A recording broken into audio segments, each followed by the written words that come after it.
Hello दोस्तों, कैसे आप सब। आशा करती हूँ कि आप सब बहुत अच्छे होंगे। तो चलिए शुरू करते हैं आज की स्टोरी। आज की स्टोरी है समझदार भेड़िया। एक भेड़िया बहुत ही समझदार और होशियार था।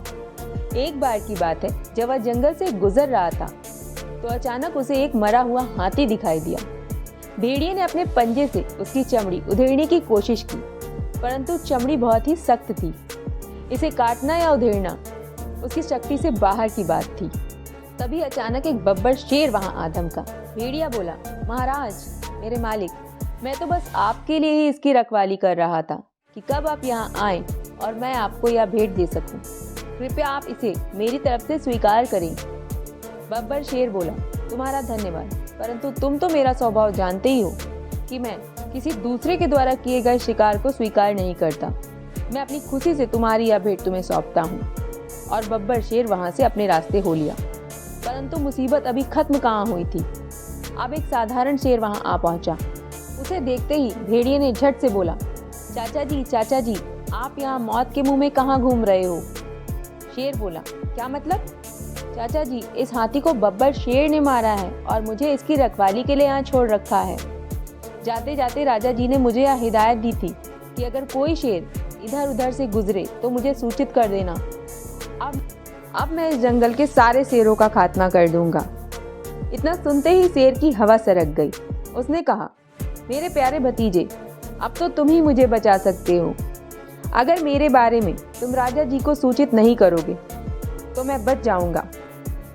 अच्छा, तो मैं अब खिसकता हूँ। यह कहते हुए शेर रफू चक्कर हो गया। उसके जाने भर की ही देर थी कि एक चीता वहां आ पड़ा।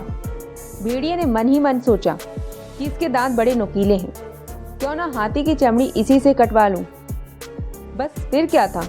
वह झट से बोला, क्यों भांजे, कहाँ रहे इतने दिन, बड़े समय से नजर नहीं आए। और क्या बात है, बड़े कमजोर और भूखे लग रहे हो। देखो, यह जो हाथी है इसे बब्बर शेर ने मारा है। मुझे इसका ध्यान रखने के लिए कहा गया है, परंतु यदि तुम इस हाथी का स्वादिष्ट मांस खाना चाहते हो तो जल्दी से इसमें से चीर कर खा जाओ, परंतु जल्दी करना, कहीं राजा जी ना आ जाए। चीता बोला, नहीं मामा जी, मुझे लगता है यह मेरी सेहत के लिए ठीक नहीं।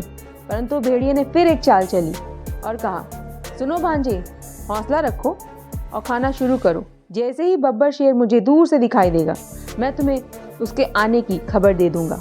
बस झट से भाग जाना। तो बस फिर क्या था, चीता भेड़िए के झांसे में आ गया और हाथी के पास पहुंचा। उसने जैसे ही हाथी की चमड़ी को उधेड़ा, भेड़िया चिल्लाने लगा, भांजे भागो, शेर आ रहा है।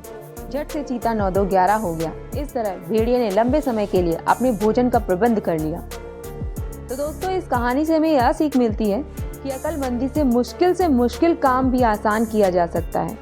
अब अगर कहानी अच्छी लगी हो तो इसे लाइक कीजिएगा और चैनल को सब्सक्राइब कीजिएगा और ज़्यादा से ज़्यादा शेयर कीजिएगा। Thanks for watching. Bye bye.